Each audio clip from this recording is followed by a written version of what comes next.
आपका Unacademy UPSC Hindi channel पर। आज इंडस वैली का अगला टॉपिक है आपका, और ये लास्ट टॉपिक होगा इंडस वैली से आर्ट एंड आर्किटेक्चर का। अभी तक हमने आपको इंडस वैली में कम से कम 3 वीडियो मैं दे चुका हूँ, 3 क्लासें हो चुकी हैं इंडस वैली को लेकर। आज आपका लास्ट क्लास होगा इंडस वैली के संदर्भ में। आज आपका जो टॉपिक है वो है सिंधु सभ्यता की आर्थिक क्रियाएं, यानी अर्थव्यवस्था का स्वरूप कैसा था इंडस वैली का। ठीक है, आज हमारी चर्चा मित्रों उस पर होगी, और जितने भी हमारे स्टूडेंट्स हैं वो जल्द से जल्द सभी लोग जुड़ जाएं, जल्द से जल्द क्लास से जुड़ने की कोशिश करें। हाँ, काफ़ी लोग जुड़ गए हैं, श्वेता जी, पंकज जी, सभी लोगों को जोड़िए। जितने भी लोग हैं आपसे जुड़े हुए सबको लिंक भेजिए, लिंक शेयर करिए सबको जो है। तो चलिए हम क्लास स्टार्ट करते हैं। सबको हमारी तरफ से गुड आफ्टरनून। ठीक है, चलिए।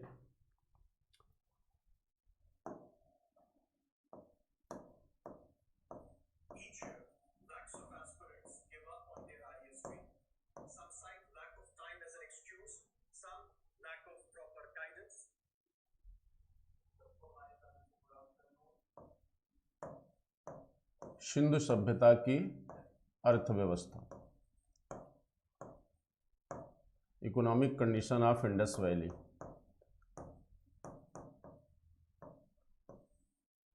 ठीक है,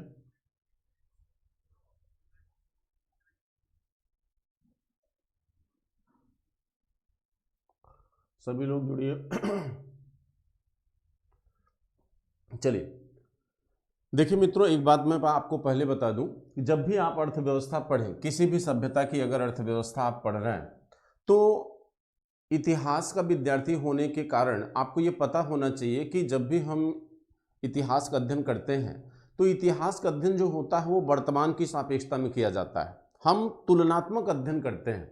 ठीक है, तो सीधी सी बात है कि वर्तमान 21वीं सदी की जो हमारी इकोनॉमिक कंडीशन है, हम उससे जोड़कर देखेंगे कि वास्तव में इंडस वैली में कौन कौन से सिस्टम विकसित अवस्था में थे, या अर्थव्यवस्था का कौन सा सेक्टर वहाँ पे ज़्यादातर विकसित अवस्था में था।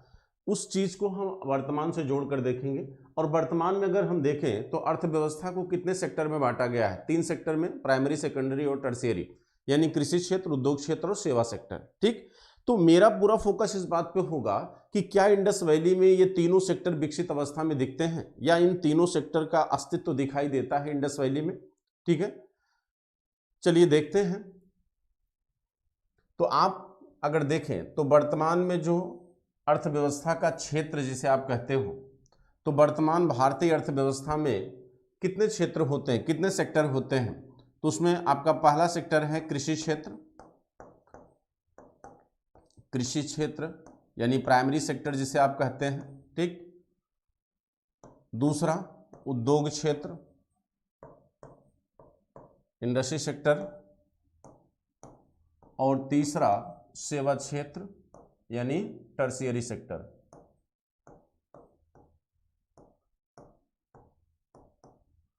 ठीक है मित्रों, आपको हमने पहले भी बताया है कि इंडस वैली को जानने का जो हमारा बेस है, जो हमारा आधार है, वह मात्र है आर्कियोलॉजिकल रिसोर्सेज, यानी जो पुरातात्विक प्रमाण है उसी के आधार पर इस सभ्यता का अध्ययन किया गया है। और जो लिपि यहाँ पाई गई है, जो कहीं न कहीं साहित्यिक स्रोत का एक आधार है, वो पढ़ी न होने के कारण हमें सेवा सेक्टर के विषय में जानकारी प्राप्त नहीं हो पाती। ठीक है, तो इंडस वैली में सेवा सेक्टर किस कंडीशन में था उसकी चर्चा साहित्यिक स्रोत न होने की वजह से हम लोग नहीं कर पाते। ठीक है, जैसे वर्तमान अर्थव्यवस्था में भाई कृषि क्षेत्र के अंतर्गत अगर आप देखते हैं तो कृषि शामिल होता है, कृषि के साथ पशुपालन शामिल है, मत्स्य पालन है, कुक्कुट पालन है, वन की क्षेत्र है, उत्खनन क्षेत्र है। इन सारे सेक्टर को मिला के हम कृषि क्षेत्र कहते हैं। उद्योग क्षेत्र आप देखिए तो आप यहाँ पर उद्योगों के बहुत से टाइप देखते हैं। कुटीर उद्योग है, सूक्ष्म उद्योग, लघु उद्योग, मध्यम उद्योग, फिर मिनी कंपनियां हैं, नवरत्न कंपनियां हैं, और महारत्न कंपनियों का कॉन्सेप्ट आप देखते हैं। तो हालांकि इतना डेवलप कंडीशन इंडस वैली में तो नहीं थी, लेकिन हम देखेंगे कि उद्योगों का कौन कौन सा स्वरूप हमको इंडस वैली में दिखाई देता है, व्यापार वाणिज्य की क्या कंडीशन है। ठीक, और सेवा सेक्टर हमें अनुपस्थित दिखाई देता है। तो हमारा पूरा फोकस सिंधु सभ्यता में केवल इस 2 सेक्टर पर होगा। ठीक है, उद्योग क्षेत्र में हम व्यापार वाणिज्य को भी देखेंगे। ठीक, तो चलिए कृषि क्षेत्र के रूप में पहले हम शुरू करते हैं। इंडस वैली की एग्रीकल्चर सेक्टर किस कंडीशन में था, यानी कृषि क्षेत्र किस स्थिति में था। देखिए, वर्तमान में जब आपसे कहा जाता है कि भारतीय अर्थव्यवस्था का स्वरूप कैसा है, भारतीय अर्थव्यवस्था का स्वरूप कैसा, तो आप कहते हैं कि भारतीय अर्थव्यवस्था मिक्स्ड इकोनॉमी है, यानी मिश्रित अर्थव्यवस्था है। तो वहां जो मिश्रित का तात्पर्य होता है कि गवर्नमेंट सेक्टर के साथ जो है प्राइवेट सेक्टर का काम करना, यानी जब किसी भी अर्थव्यवस्था में वस्तु एवं सेवा का उत्पादन निजी क्षेत्र और सरकारी क्षेत्र दोनों के द्वारा किया जाए तो उससे कहा जाता है मिश्रित अर्थव्यवस्था। लेकिन हम इंडस वैली की अर्थव्यवस्था के स्वरूप को नहीं बता सकते। इसलिए नहीं बता सकते क्योंकि हमें यह नहीं पता है कि इस अर्थव्यवस्था का संचालन कौन कर रहा था, यानी कहीं लोकतांत्रिक पद्धति थी, जनतांत्रिक पद्धति थी, या पुरोहित वर्ग या क्षत्रिय वर्ग के अधीन एक राजतंत्रात्मक शासन था। तो व्यवस्था का पता न होने के कारण हम इसके स्वरूप की चर्चा नहीं कर सकते, ठीक, कि कैसा स्वरूप था इस अर्थव्यवस्था का। लेकिन हम कृषि के स्वरूप को जरूर बता सकते हैं। अगर आपसे पूछा जाए कि सिंधु सभ्यता की कृषि का स्वरूप कैसा था, तो कृषि का स्वरूप आप कहेंगे मिश्रित स्वरूप था। जैसे वर्तमान कृषि का स्वरूप भी कैसा है, मिश्रित है। तो वर्तमान कृषि के स्वरूप को जब आप मिश्रित बताते हैं, कृषि के स्वरूप को जब आप मिश्रित बताते हैं, तब आप कहते हैं कि ऐसी व्यवस्था जहां पर एग्रीकल्चर के साथ साथ पशुपालन की प्रक्रिया भी दिखाई दे। तो इंडस वैली में भी पशुपालन की प्रक्रिया एग्रीकल्चर के साथ दिखाई देती है, और वर्तमान समाज में भी हम देखें तो हमारी कृषि के साथ पशुपालन की प्रक्रिया है।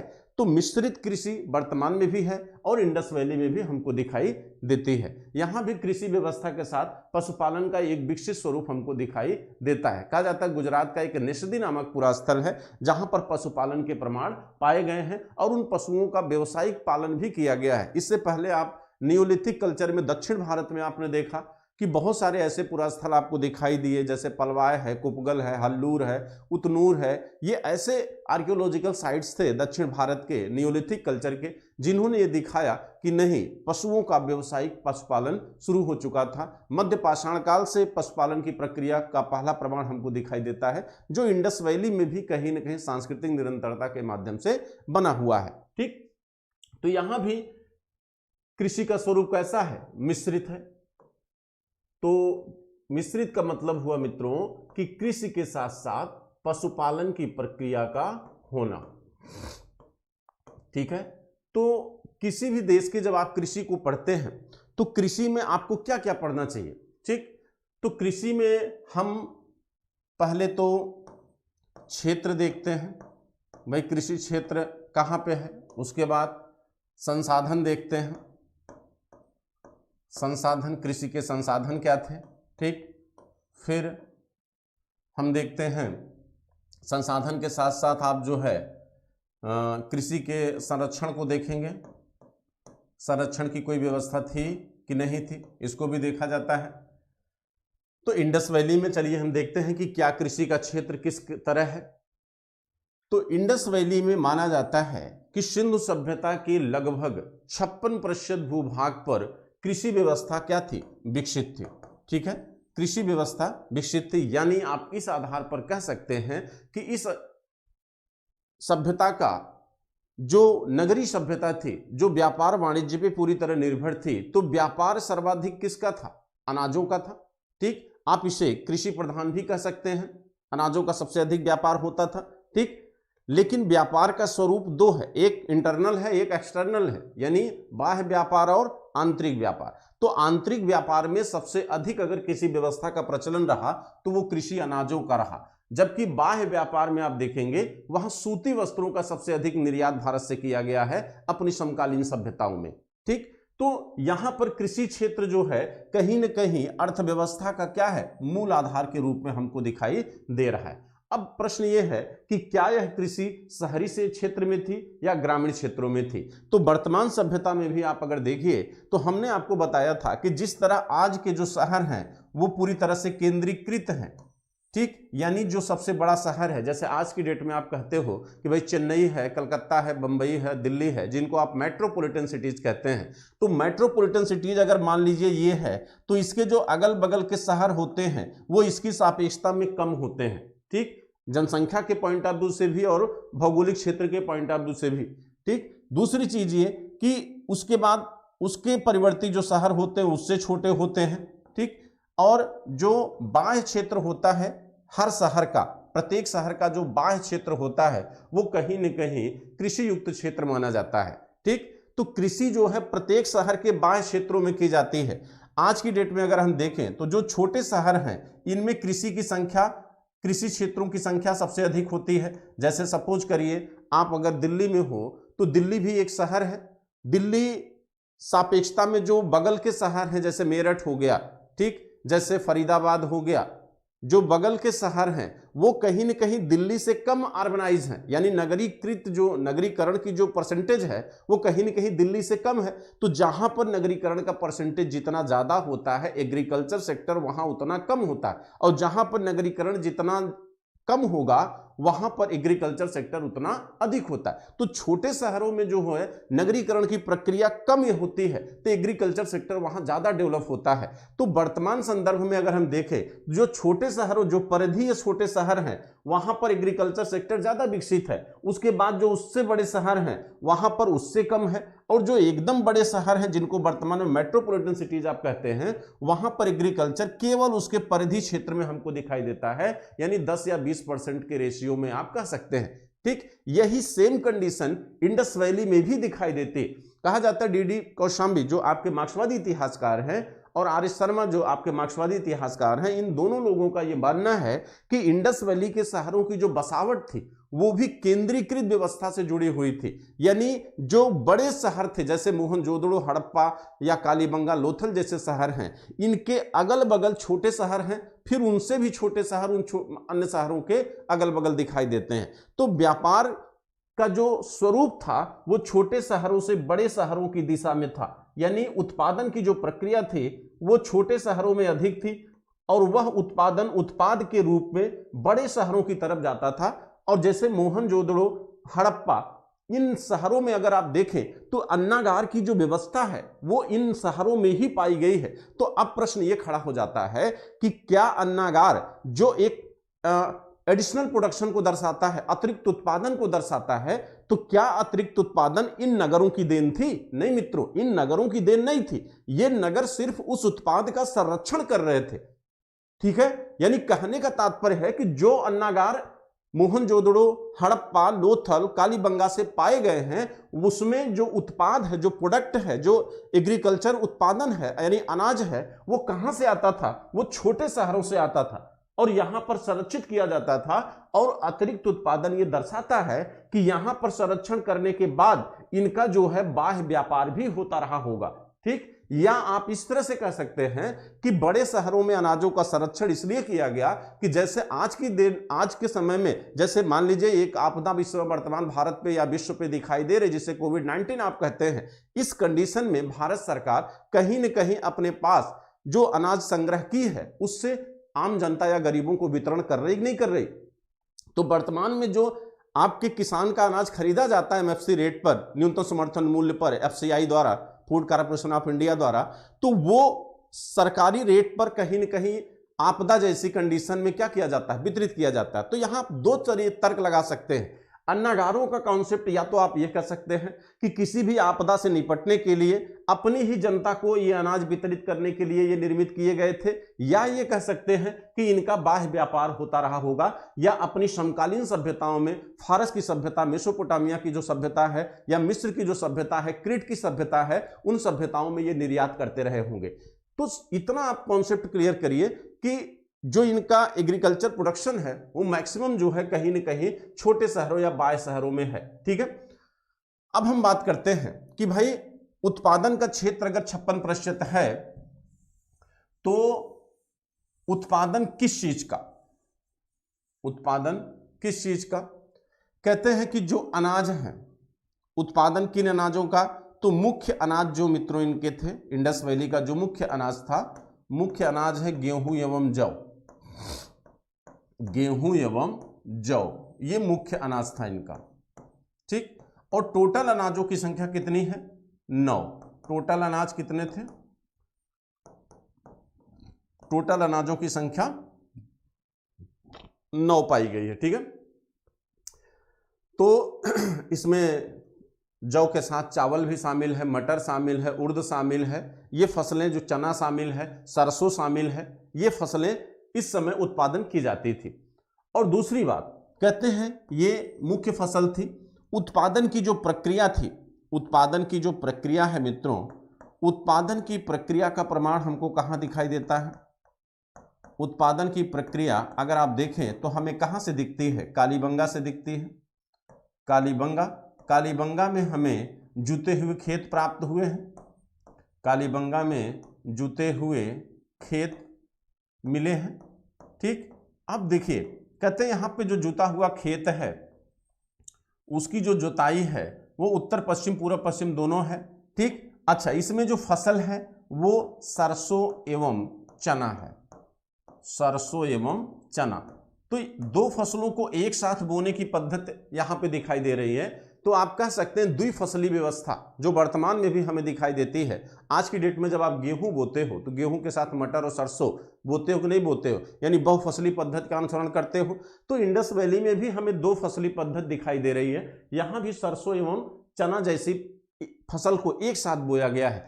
अब आप इसमें से अगर देखना हो कि मुख्य फसल कौन है, सहयोगी फसल कौन है, तो जिसको नजदीक बोया गया है, जैसे आपकी जो चना है वो नजदीक बोया गया है, वो मुख्य फसल माना गया है। सरसों दूरी पे है तो उसको जो है सहयोगी फसल माना गया।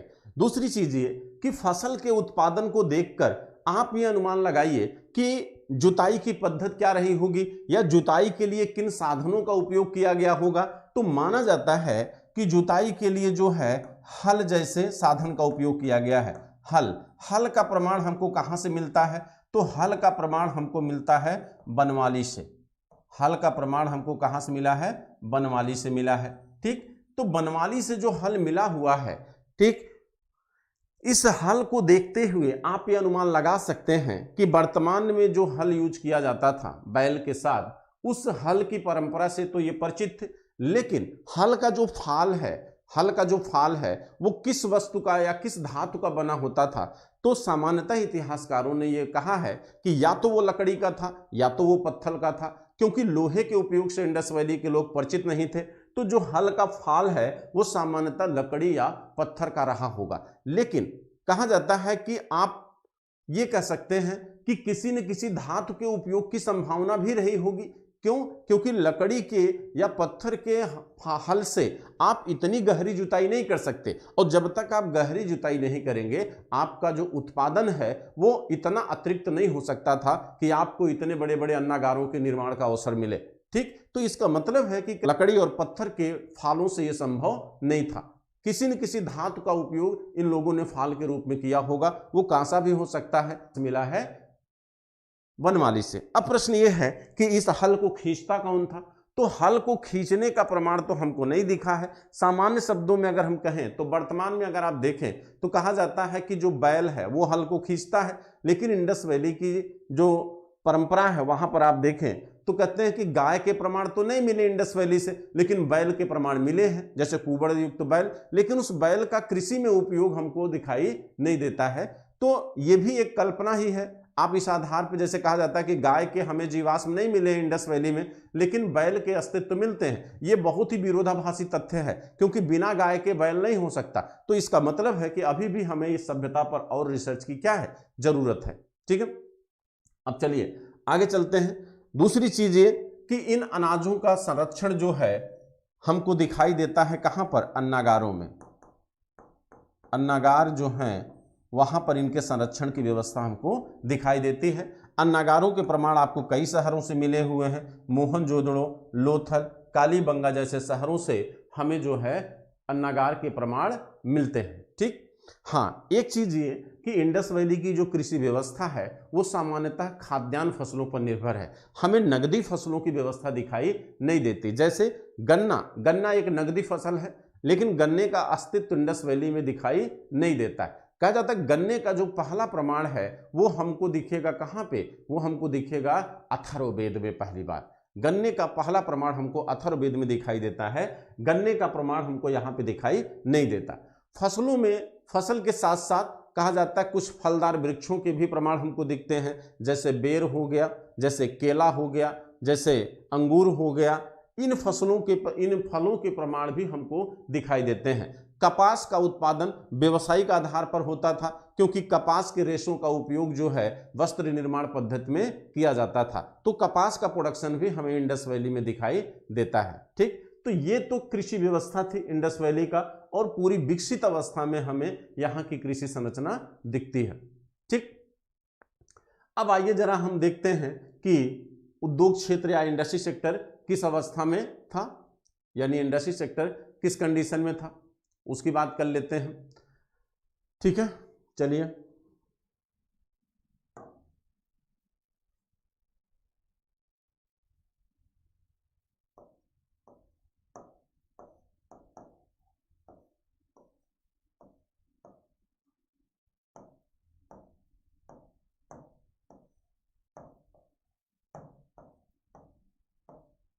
सिंधु सभ्यता का उद्योग एवं व्यापार,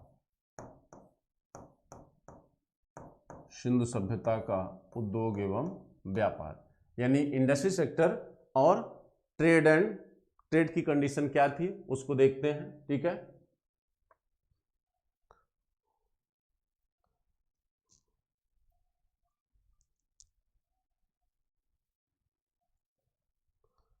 पंकज आर्य, यूपीएससी का सिलेबस, ओवरऑल सिलेबस जानना चाहते हो बेटा कि केवल हिस्ट्री का सिलेबस?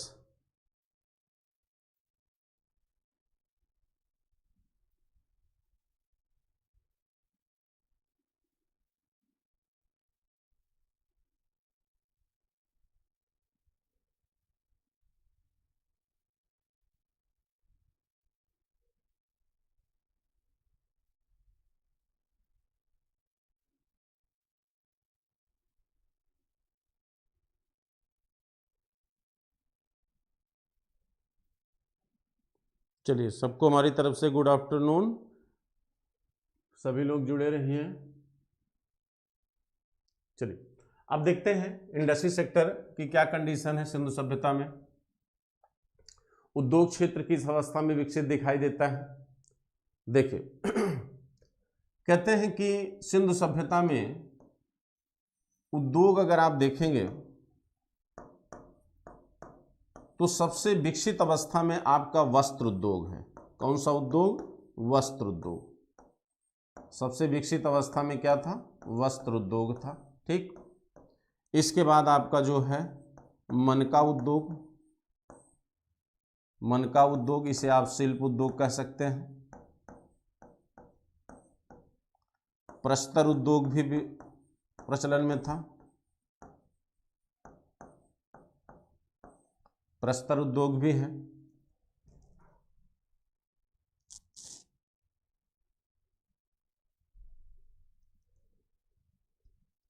देखिए, कहते हैं जो वस्त्र उद्योग है, अगर आपसे कहा जाए कि इंडस वैली में सबसे अधिक निर्यात किस वस्तु का होता था, तो सूती वस्त्रों का होता था। ठीक, सूती वस्त्र का जो प्रमाण है, सूती वस्त्र का प्रमाण हमें कहां कहां से दिखाई देता है, तो सूती वस्त्र का प्रमाण हमें मोहनजोदड़ो में एक कलश पर, मोहनजोदड़ो में एक कलश पर लिपटा हुआ सूती वस्त्र प्राप्त हुआ है। दूसरा, कालीबंगा, कालीबंगा यहां पर एक उस्तरा होता जिससे आप सेव करते हो, उस्तरा भी एक सूती वस्त्र में लिपटा हुआ पाया गया है। ठीक, इसके बाद हड़प्पा से भी हमें सूती वस्त्र के प्रमाण मिले हैं, जिससे ये पता चलता है कि सूती वस्त्र एक विकसित अवस्था में था। मोहनजोदड़ो से एक जो साधु की जो मूर्ति मिली है, वह मूर्ति भी साल, उस पे साल जो है साल से ढका हुआ है, उसका कंधा जो है वो साल जो है सामान्यतः ऊन की बनी हुई है, तो यहां पर सूती के साथ ऊनी वस्त्रों का प्रमाण भी हमको दिखाई देता है। ठीक है, इसके बाद कहा जाता है कि सूती वस्त्र का निर्यात अपनी समकालीन सभ्यताओं के साथ किए जाने का प्रमाण भी दिखाई देता है। समकालीन सभ्यताएं कौन कौन सी हैं इनके, जैसे सुमेरियन सभ्यता,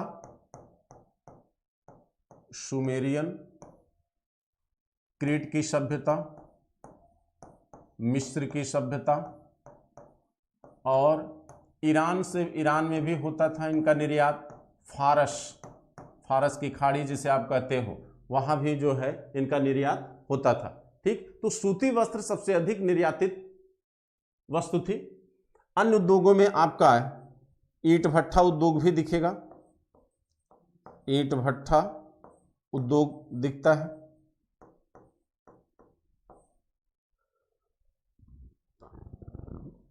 देखिए जो मनका उद्योग है, मनका उद्योग के साथ साथ आप सीप उद्योग को भी देखिए, सीप उद्योग, धातु उद्योग, ये सारे उद्योग हमें इंडस वैली में दिखाई देते हैं। लेकिन इन उद्योगों की संरचना जो है वो वर्तमान उद्योगों की तरह नहीं थी, यानी इतनी बड़ी संरचना इनकी नहीं थी, ये छोटे स्तर पर ही अपनी विकसित अवस्था में दिखाई देते हैं। ठीक, कहते हैं कि जो मनका उद्योग है, मनका उद्योग के प्रमाण हमको कहाँ पे दिखते हैं? मनका उद्योग जो है हमारे लोथल में और बालाथल, दो ऐसे, चन्हुद्रो, मनका उद्योग लोथल और चन्हुद्रो, मनका उद्योग जो है लोथल और चन्हुद्रो दो स्थानों पर प्राप्त हुआ है। और चन्हुद्रो आप जानते हैं कि यह जहां पर जो है सौंदर्य प्रसाधन की वस्तुएं अधिकतम उत्पादित की गई हैं, यहां से आपको चन्हुद्रो से लिपस्टिक, काजल, सूरमा, तमाम ऐसी वस्तुएं पाई गई हैं जिनका सौंदर्य प्रसाधन के रूप में उपयोग किया जाता है। मनका भी एक आभूषण ही था जो कहीं न कहीं सजावट के लिए उपयोग किया जाता था। गले में जो आप गुड़िया पहनते हैं उसे क्या कहते हैं? मनका। तो दो उद्योग जो है, लोथल और चन्हुद्रो में ये मनका उद्योग दिखाई देता है, लेकिन ये सभी शहरों में नहीं दिखता। तो आप अगर ध्यान से समझिए तो इंडस वैली की जो औद्योगिक संरचना है वो एकदम समान नहीं है।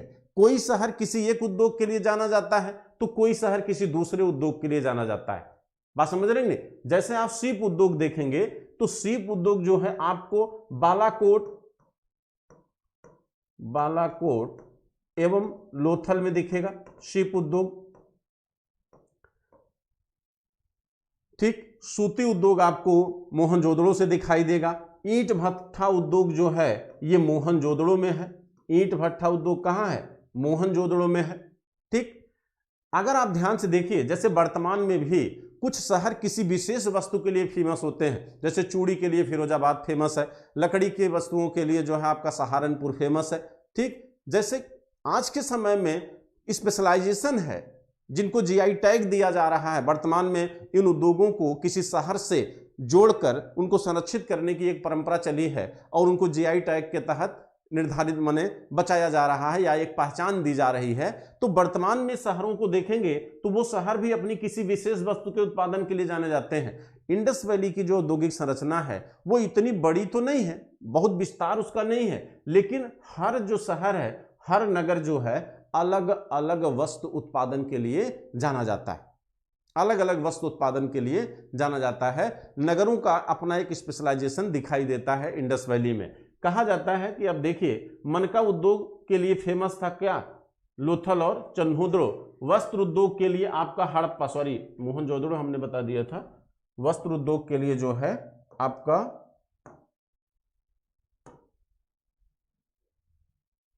वस्त्र उद्योग के लिए हड़प्पा फेमस है। वस्त्र उद्योग के लिए हड़प्पा। ठीक, प्रस्तर उद्योग, अगर हम पत्थर के उद्योगों की बात करें तो प्रस्तर उद्योग का प्रमाण हमको कहां से मिला है? मोहनजोदड़ो से।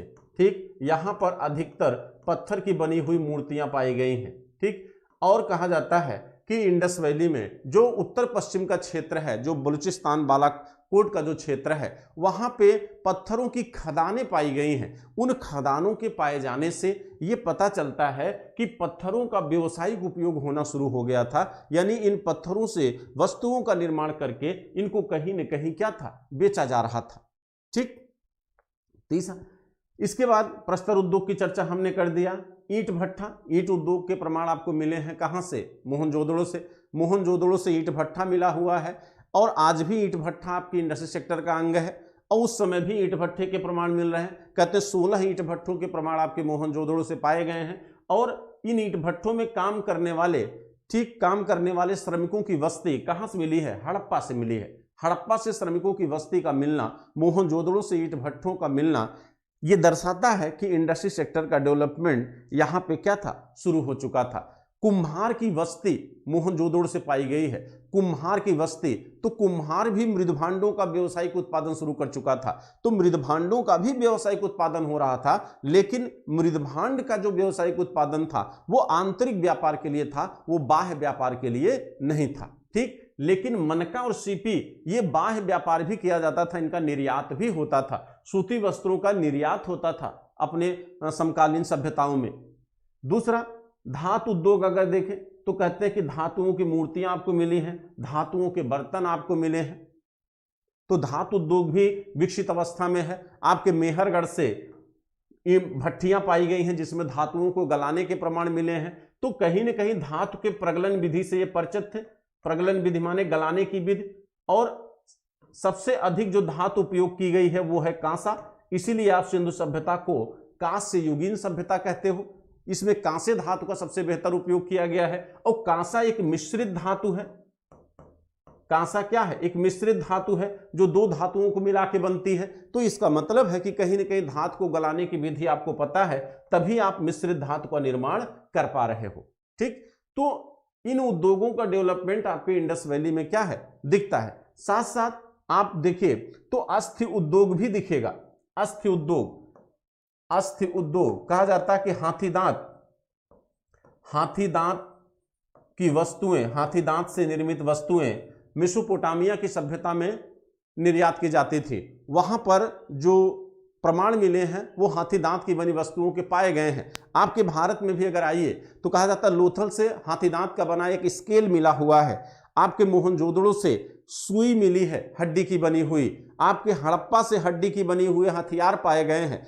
तो इसका मतलब है कि हड्डी के उपयोग की जो परंपरा उच्च पुरापाषाण काल से प्रारंभ हुई थी, वह परंपरा अभी समाप्त नहीं हुई थी। ठीक, यानी अभी भी हड्डियों और पत्थरों का उपयोग मानव समाज में क्या था? बना हुआ था। तो हड्डियों का उपयोग जो है हमें अभी भी दिखाई दे रहा है। अस्थि उपयोग भी, अस्थि उद्योग भी इंडस वैली में एक विकसित अवस्था में दिखाई देता है। ठीक है, तो ये तो हमने उद्योगों की चर्चा किया अभी आपसे।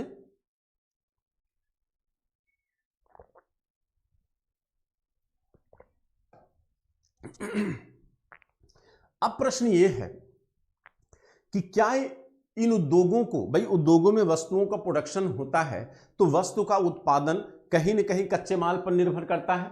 जो आपका रॉ मटेरियल्स होता है, जो कच्चा माल होता है, उन वस्तुओं पर आपका ये उत्पादन क्या होता है? डिपेंड होता है। तो कहा जाता है कि सिंधु सभ्यता की जो बसावट है वो सप्त सैंधव क्षेत्र में थी, नदी घाटी के क्षेत्र में है। नदी घाटियों में जो आपके खनिज संसाधन होते हैं वो उतनी प्रचुर मात्रा में नहीं होते। कहा जाता है कि इंडस वैली खनिज संसाधनों के रूप में गरीब थी। गरीब कहने का तात्पर्य यहां सिर्फ इतना है मित्रों कि ये अपने खनिज संसाधनों यानी कच्चे माल का जो प्राप्ति थी वो भारत के आंतरिक क्षेत्रों से प्राप्त करते थे और कुछ कच्चा माल ये विदेशी क्षेत्रों से भी प्राप्त करते थे। यानी कहने का तात्पर्य ये है कि अपने वस्तु उत्पादन के लिए कच्चे माल को भारत के आंतरिक क्षेत्रों से और भारत के बाह्य क्षेत्रों से भी अर्जित करते थे। अब प्रश्न ये खड़ा है कि जिस क्षेत्र को आज आप पाकिस्तान कहते हो, जिस क्षेत्र को आज आप अफगानिस्तान कहते हैं, वह क्षेत्र उस समय सिंधु सभ्यता के लिए कोई विदेशी क्षेत्र नहीं रहा होगा। सामान्यतः वो भारत का ही यानी उनकी सभ्यता का ही भूभाग रहा होगा। और आपको पढ़ाते समय हमने बताया है कि भारत की यह सभ्यता इन तीनों क्षेत्रों में क्या थी? फैली थी। तो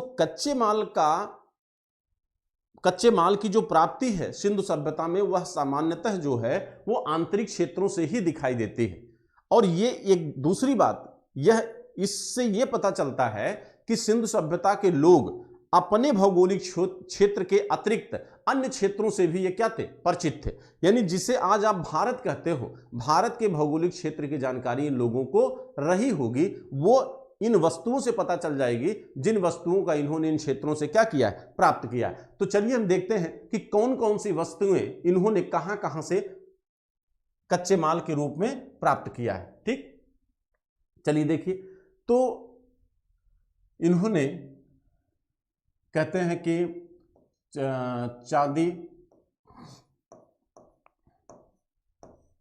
चांदी ये कहां से लेते थे, ईरान, अफगानिस्तान, ईरान, अफगानिस्तान, चांदी ईरान और अफगानिस्तान से। इसके बाद तांबा, तांबा राजस्थान, राजस्थान में एक खान है जिसे आप कहते हो खेतड़ी की खान, खेतड़ी की खान। दूसरा मकरान, यह क्षेत्र भी तांबे के लिए फेमस था। ठीक है, शीशा, शीशा भी राजस्थान से आता था। राजस्थान में शीशे की खान है जावर की खान।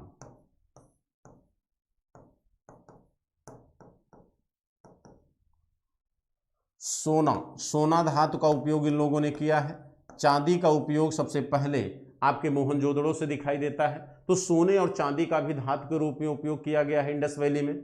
और सोना माना जाता है कि ये कर्नाटक की कोलार खान से आयात करते थे, कर्नाटक की कोलार खान, जो आज भी कहीं न कहीं सोने के लिए क्या है, फेमस है, कर्नाटक की कोलार खान। ठीक, इसके बाद आप देखिए, कहते हैं देवदार लकड़ियां, देवदार की लकड़ी, देवदार की लकड़ी हिमालय क्षेत्र से, हिमालय क्षेत्र कहिए या कश्मीर कहिए। ठीक, आपके मोहनजोदड़ो से मोहनजोदड़ो से हमें शिलाजीत का प्रमाण मिला है। शिलाजीत जो एक शक्तिवर्धक चीज है, जो आपकी ताकत को बढ़ाता है। कहते हैं ये शिलाजीत भी कहीं न कहीं कश्मीर या हिमालयी क्षेत्र से प्राप्त किया गया होगा, जिसके प्रमाण हमको मोहनजोदड़ो से मिले हैं। देवदार की लकड़ियां आज भी फेमस है। हमने आपको पढ़ाया था कि हड़प्पा से जो विदेशी का ताबूत मिला है दफनाने का, वह ताबूत इस देवदार लकड़ी से ही क्या है, बना हुआ है। ठीक, यह देवदार की लकड़ियों से ही बना हुआ ताबूत था। तो इसका उपयोग भी इंडस वैली में दिखाई देता है। इसके अतिरिक्त आप देखेंगे तो कहा जाएगा गुजरात, जो आपका गुजरात का क्षेत्र है, वहां से गोमेद, शंख आदि आयात होता था। जो गुजरात है, गुजरात में गोमेद, शंख आदि वस्तुओं को आयात करते थे। तो ये सामान्य रूप से हम देखें तो इन वस्तुओं को लगभग भारत के आंतरिक क्षेत्रों में ही इन लोगों ने प्राप्त करने का प्रयास किया है। ठीक, तो इन कच्चे माल से वो अपने उद्योगों में वस्तुओं का क्या करते थे, उत्पादन करते। तो जितनी भी वस्तुओं का उपयोग इंडस वैली में दिख रहा है, इसमें सबसे अधिक उपयोग किसका है, कांसे का। सबसे ज्यादा उपयोग किसका है, कांसे का। ठीक, अब हम आगे बढ़ते हैं कि आखिर व्यापार कैसा था, व्यापार का स्वरूप कैसा था।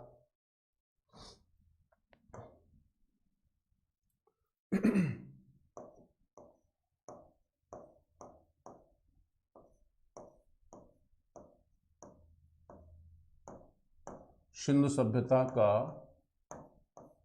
व्यापारिक स्वरूप, सिंधु सभ्यता का व्यापारिक स्वरूप। ठीक, देखिए, व्यापार का मतलब होता है विनिमय, यानी लेन देन।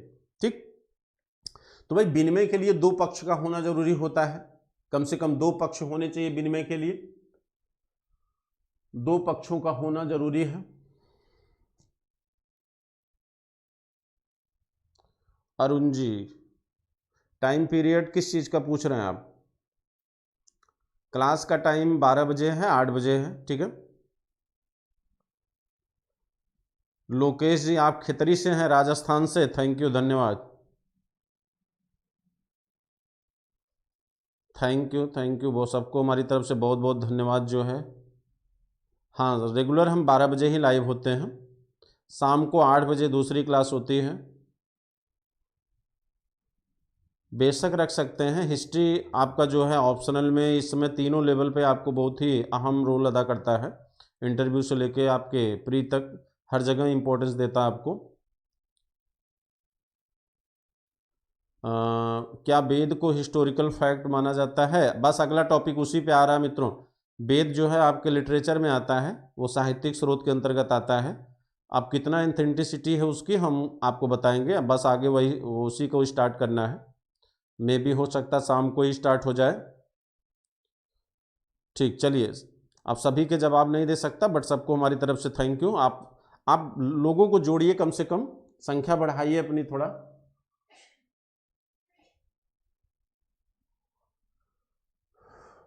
चलिए, व्यापार का स्वरूप देखिए। व्यापार किसका होता है? वस्तु का। वस्तु का व्यापार होता है और दो पक्ष होने चाहिए। वस्तुओं की बात हमने अभी अभी किया कि कौन कौन सी वस्तुओं का उत्पादन होता था, तो उसके संदर्भ में आप अभी जान चुके हैं कि भारत में सिंधु सभ्यता में कौन कौन सी वस्तुएं उत्पादित होती थी। अब प्रश्न यह है कि व्यापार किससे किसके बीच होता था। तो एक तरफ आपकी सिंधु सभ्यता है, एक तरफ आपकी सिंधु सभ्यता है, दूसरी तरफ आपकी मेसोपोटामिया,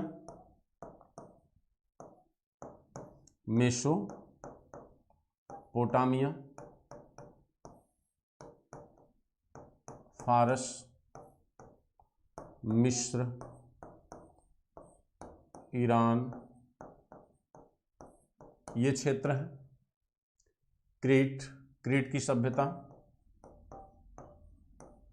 इन दोनों भारत और इस सभ्यता के बीच व्यापार की प्रक्रिया हमको दिखाई देती है। तो प्रमाण क्या है? प्रमाण क्या है कि व्यापार दोनों के बीच था? प्रमाण यह है कि सुमेरियन सभ्यता या फारस की कुछ चीजें हमारे यहाँ पाई गई हैं। जैसे मेसोपोटामिया में सामान्यतः बेलनाकार मोहरें उपयोग में लाई जाती थी, और वो बेलनाकार मोहरें आपके मोहनजोदड़ो से पाई गई हैं। वहाँ की मोहरों पर नौकाओं की छाप होती थी, जो आपके मोहनजोदड़ो से पाई गई मोहरों पर दिखाई देती है। इससे पता चलता है कि हमारा और उनका व्यापारिक संबंध था। दूसरी चीज, हड़प्पा सभ्यता में एक पुरास्थल है लोथल। लोथल से फारस की मोहर मिली है, फारस की मोहर प्राप्त हुई है लोथल से, जिससे यह पता चलता है कि हमारे और उनके कहीं न कहीं आर्थिक और व्यापारिक संबंध थे। ठीक। दूसरी चीज, कहा जाता है दोनों सभ्यताओं या इन सभ्यता और भारत की सिंधु सभ्यता के बीच जो व्यापारिक संबंध था, उसमें भुगतान संतुलन किसके पक्ष में है? भुगतान संतुलन आपकी सिंधु सभ्यता के पक्ष में है। भुगतान संतुलन का क्या तात्पर्य है? भुगतान संतुलन का मतलब है कि लाभ ज्यादा किसका था? भारत का। और लाभ भारत का तभी हो सकता है जब भारत निर्यात ज्यादा करे, आयात कम करे। जैसे चाइना के संदर्भ में आप देखें तो भुगतान संतुलन चीन के पक्ष में है, क्योंकि चीन ज्यादा निर्यात करता है, भारत सापेक्षता में भारत चीन से कम निर्यात करता है चीन को। ठीक, यानी किसी भी सभ्यता को जब आप अधिकतम निर्यात करते हैं, आयात कम करते हैं, तो लाभ किसका होगा? आपका। यानी बेचा ज्यादा, खरीदा कम। तो सिंधु सभ्यता में जो भुगतान संतुलन है वो किसकी तरफ था? सिंधु सभ्यता की तरफ था। ये कैसे कह सकते हो आप? इसके कहने के पीछे आधार ये है कि जितनी वस्तुएं इन सभ्यताओं की हमारे यहां पाई गई हैं, उससे कई गुना ज्यादा वस्तुएं हमारी इन सभ्यताओं में पाई गई हैं। ठीक है, हमारी इन सभ्यताओं में पाई गई हैं। ठीक। अब प्रश्न यह है कि व्यापार का तरीका क्या था? व्यापार का तरीका क्या था? तो व्यापार का तरीका था वस्तु विनिमय प्रणाली, जिसको आप बार्टर सिस्टम कहते हो। वस्तु विनिमय प्रणाली, वस्तु विनिमय प्रणाली, इसे आप इंग्लिश में बार्टर सिस्टम कहते हैं। बार्टर सिस्टम इसको कहा जाता है, यानी एक वस्तु देकर दूसरी वस्तु को लेना। गेहूं देकर चावल लेना, चावल देकर जौ लेना, कपड़ा देकर हाथी दांत की बनी वस्तुएं लेना। ये क्या है ये, इसे कहते हैं बार्टर सिस्टम यानी वस्तु विनिमय प्रणाली। ठीक है, ये वस्तु विनिमय प्रणाली का प्रचलन था। अब यह विनिमय होता किससे कैसे था, विनिमय माने लेन देन किस तरीके से होता था, यानी व्यापार का साधन क्या था, तो व्यापार का साधन स्थल भाग और जल भाग दोनों था। ठीक, लेकिन मुख्य रूप से जल परिवहन ही व्यापार का मुख्य साधन था। ठीक, तो अब हम देखते हैं कि व्यापार के साधन क्या क्या थे।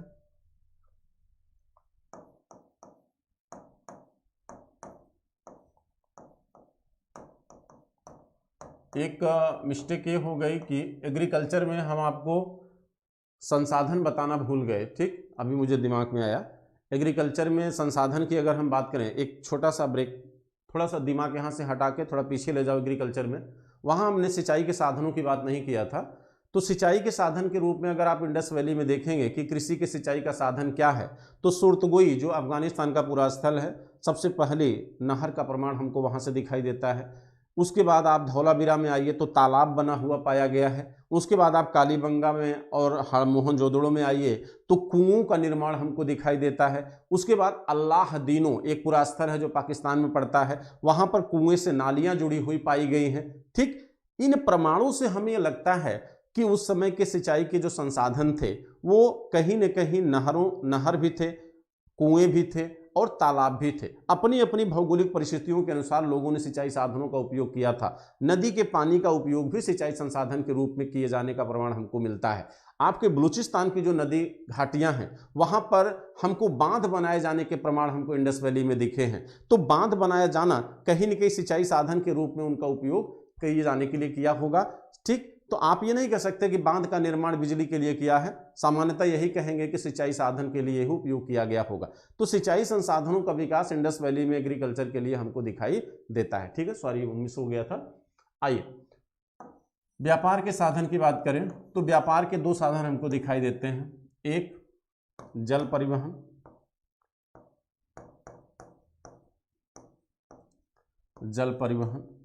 जल परिवहन में आप देखें तो कहा जाता है कि जल परिवहन के लिए बंदरगाहों का उपयोग किया जाता है।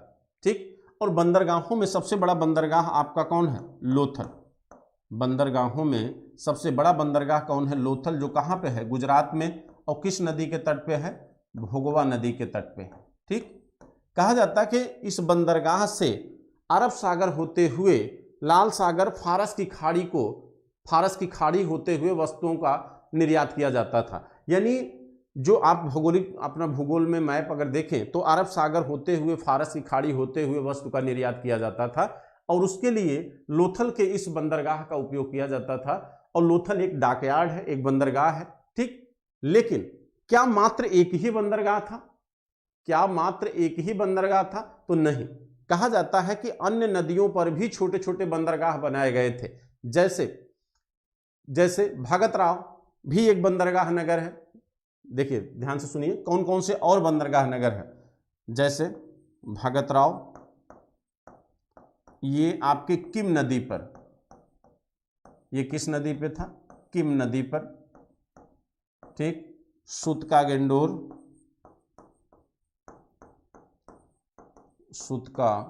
गेंडोर ये आपके दास्क नदी पे था। इसके बाद प्रभास पाटन, ये आपके गुजरात में ही पड़ता है। प्रभास पाटन आपके गुजरात में पड़ता है, हिरण्य नदी के तट पे है, हिरण्य नदी के तट पे है। इसके बाद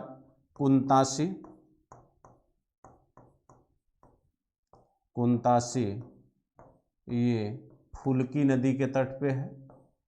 इसके बाद बालाकोट, सुतका गंडोर हो गया, सुतका को,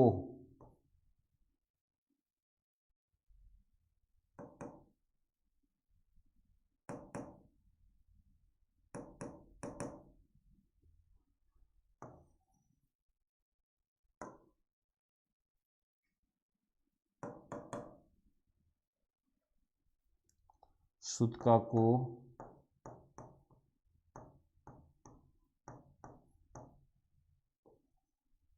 बिंदार नदी पे। ये आपके अन्य बंदरगाह थे जिनका उपयोग उस समय व्यापार के लिए किया जाता था। ठीक है, कहा जाता है कि सॉरी सुत का एक गलती हो गई, बिंदार तो बिंदार पे बालाकोट है, बिंदार पे आपका बालाकोट है, यहाँ बालाकोट लिख लीजिए, ये आपका बालाकोट। ठीक, कहते हैं ये भी माने लोथल के अतिरिक्त जो है इन नदियों पर भी ये बंदरगाह बनाए गए थे जिनके द्वारा जो है कहीं न कहीं व्यापार किया जाता था। ठीक, आपके मध्य भाग में भी कुछ बंदरगाह दिखाई देते हैं, जैसे कहा जाता है नर्मदा नदी, आपने देखा होगा नर्मदा पे एक बंदरगाह बनाया गया था मेघम, मेघम बंदरगाह, ये नर्मदा नदी पर बनाया गया था।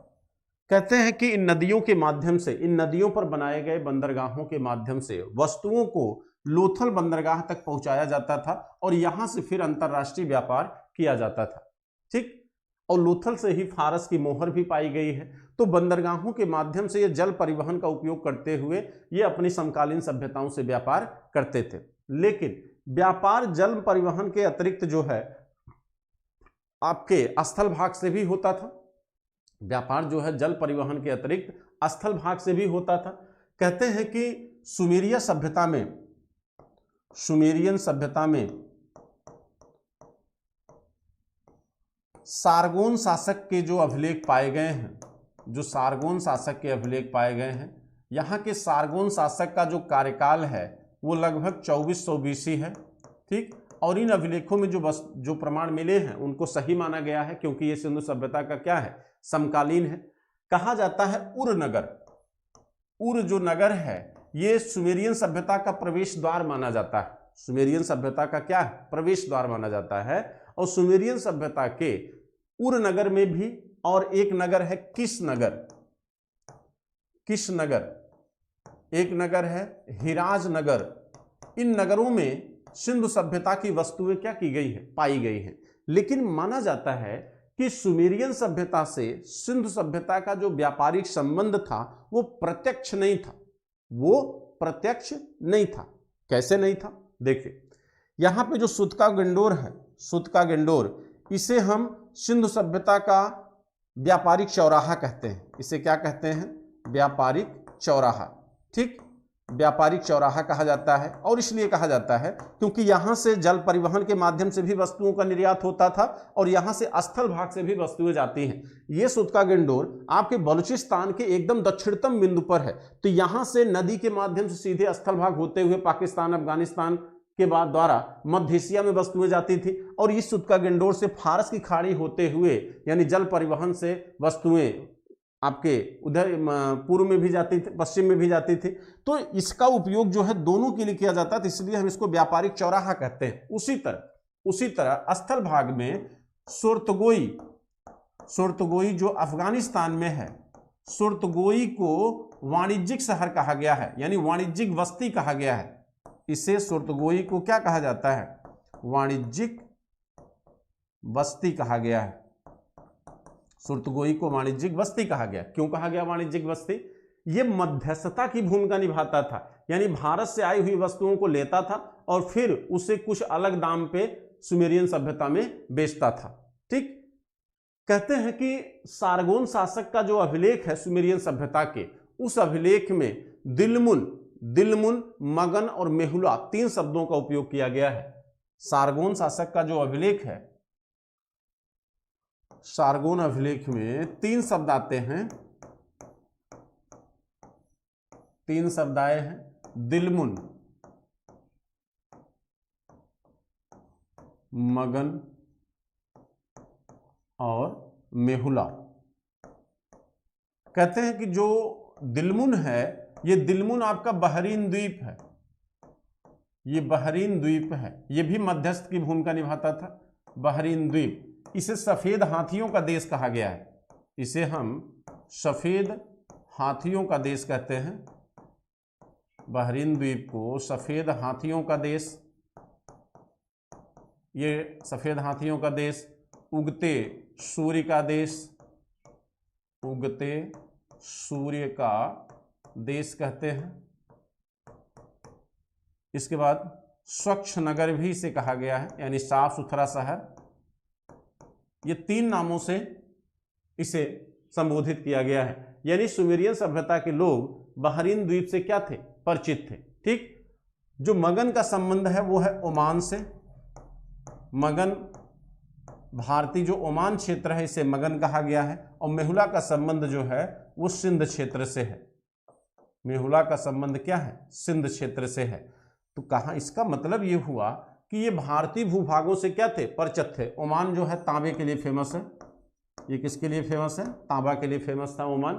तो कहीं न कहीं ये भारतीय भूभागों से या भारत के भौगोलिक क्षेत्रों से क्या थे? परिचित थे। ये दर्शाता है कि हमारा और सुमेरियन सभ्यता के बीच या अन्य सभ्यताओं के बीच जो हमारा आर्थिक संबंध था वो पूरी तरह क्या था? जुड़ा हुआ था। ठीक है। अब ये है कि चलो व्यापार तो होता था, व्यापार के साधन बता दिए। तो व्यापार किन वस्तुओं का, हम निर्यात किन चीजों का करते थे? हम निर्यात किन चीजों का करते थे? तो भारत से निर्यातित चीजें कौन कौन सी होती थी? भारत से निर्यात, और निर्यात भारत ज्यादा करता था, आयात कम करता था। ठीक। आबनूस की लकड़ी, आबनूस ये एक लकड़ी है। ठीक। देवदार,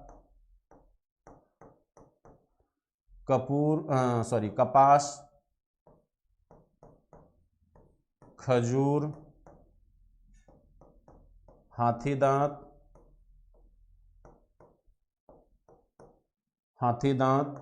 मोर, सूती वस्त्र, इन चीजों का भारत से क्या होता था? निर्यात होता था। ठीक है। पक्षियों का भी निर्यात किया जाता था। ये भारत से निर्यातित वस्तुएं होती थी। आबनूस एक लकड़ी है। देवदार ये भी लकड़ी है। कपास, खजूर, हाथीदांत, मोर, सूती वस्त्र। ये ऐसा नहीं था कि केवल इंडस वैली में ये वस्तुएं निर्यात होती हुई दिखाई देंगी। आने वाली कई सभ्यताओं में इन वस्तुओं का निर्यात दिखाई देगा। ठीक है। आने वाली भारत की अन्य सभ्यताओं में भी इन वस्तुओं का निर्यात हमको दिखाई देगा। बात समझ रहे नहीं? अब देखते हैं कि आयात किन चीजों का करते थे। आयात सामान्यतः किन चीजों का भारत करता था? और आप देखेंगे कि इंडस वैली में जो आयात भारत के द्वारा किया गया वह आयात आने वाली अन्य सभ्यताओं के द्वारा भी बना रहा। यानी जिन चीजों की कमी भारत में थी हमेशा उसी चीज का आयात भारत ने किया। जैसे आयात आपने किस चीज का किया?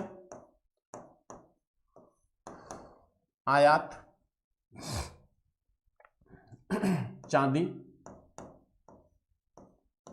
चांदी का आयात होता था। ठीक है। तांबे का आयात होता था। चांदी, तांबा, हरिताभ,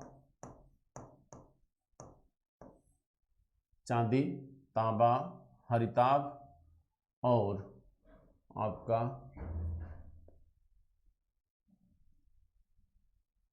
ठीक है,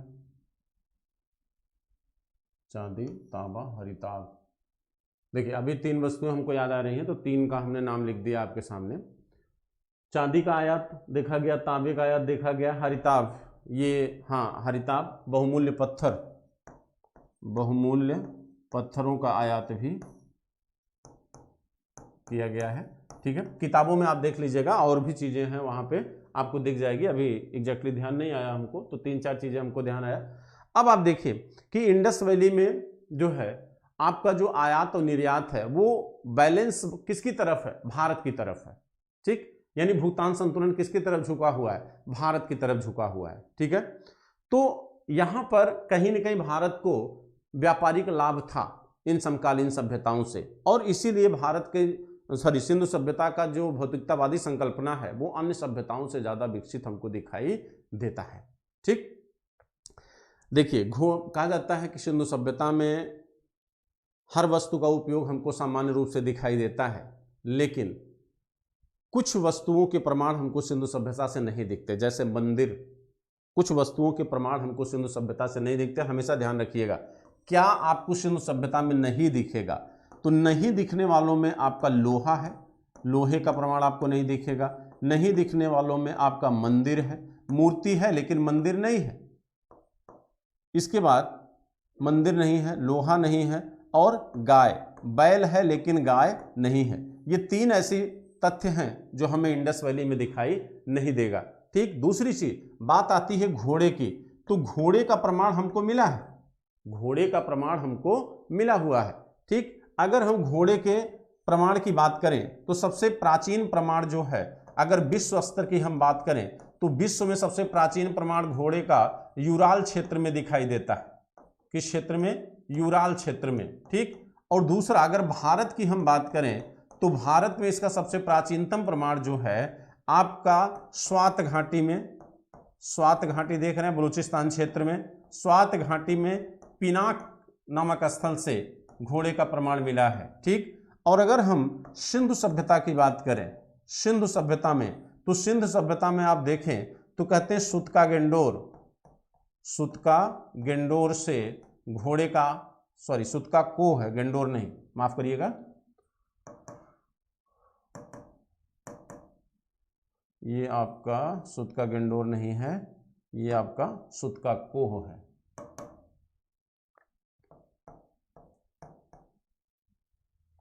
सुतका कोह।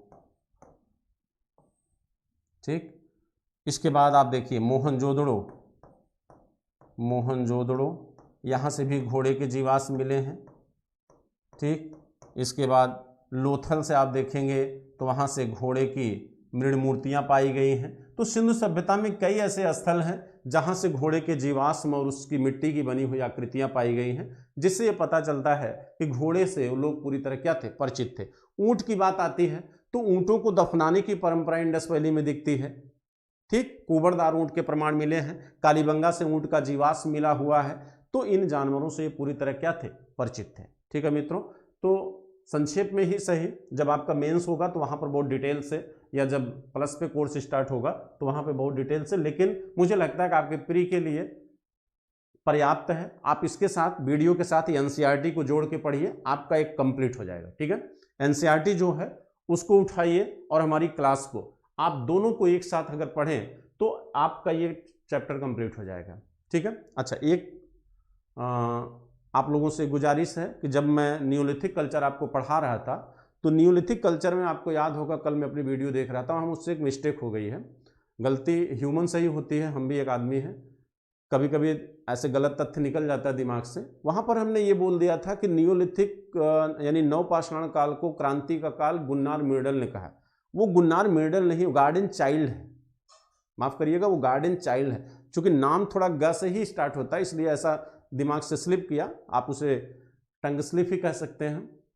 वो मैं वीडियो देख रहा था तो मुझे उसमें दिखाई दिया जो है, उसको थोड़ा सा अपने दिमाग में फिर से आप लोग बैठा लीजिएगा। तो चलिए शाम को मिलते हैं बहुत ही इंपॉर्टेंट, बहुत ही मजेदार टॉपिक के साथ 8 बजे। ठीक है, चलिए, जय हिंद, जय भारत।